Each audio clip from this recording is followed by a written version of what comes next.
তারপর কি বলছেন? অক্রোধ সত্যম, সত্যকে আশ্রয় করো। নিজের কাছে নিজে সম্পূর্ণ ওই সত্য থাকো,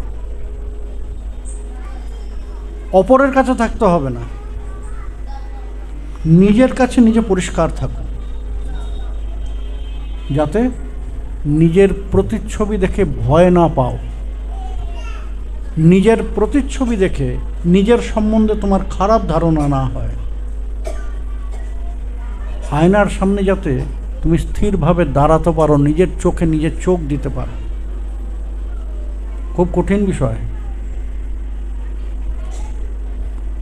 এতটা সহজ নয়। আপনি আয়নার সামনে দাঁড়াবেন, 5 মিনিট নিজের দিকে নিজের চোখের সঙ্গে চোখ মিলিয়ে দাঁড়ান, কতটা কঠিন এটা বুঝবেন তখন। নিজের চোখে চোখ রাখা, কেন না নিজেকে দেখাতো।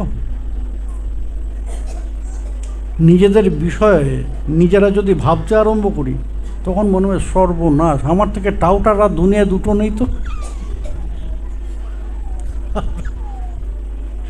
আমরা অন্যদের বিষয়ে ভাবি, ওই লোকটা এমন, ওই লোকটা এমন, ওই লোকটা এমন ভাবি। যদি কোনোদিন নিজেদের নিয়ে ভাবতে আরম্ভ করি, তখন মনে হয় সর্বনাশ, আমি ওর সমালোচনা করছিলাম, আমার থেকে তো খারাপ লোক দুনিয়া দুটো নেই।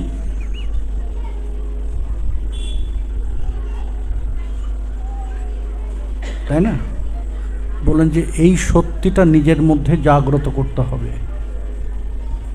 সত্যম অক্রোধম, ক্রোধ থাকবে কিন্তু ক্রোধের প্রবৃত্তি তোমার মধ্যে সৃষ্টি হবে না। ক্রোধ আমাদের জন্য অবশ্য প্রয়োজন। ক্রোধ ভক্তোদ্দেশী জনে, প্রেম ভক্তি চন্দ্রিকায় বলেছেন না, কৃষ্ণ সেবা কামার্পণে ক্রোধ ভক্তোদ্দেশী জনে। বলেন যে ক্রোধ রাখতে হবে, একান্ত প্রয়োজন ক্রোধের। কেন না? নিজের ভজন রক্ষা করতে, নিজের ইষ্ট মর্যাদা, নিজের গুরু মর্যাদাকে রক্ষা করতে, তখন ক্রোধের প্রয়োজন। সত্যম অক্রোধম,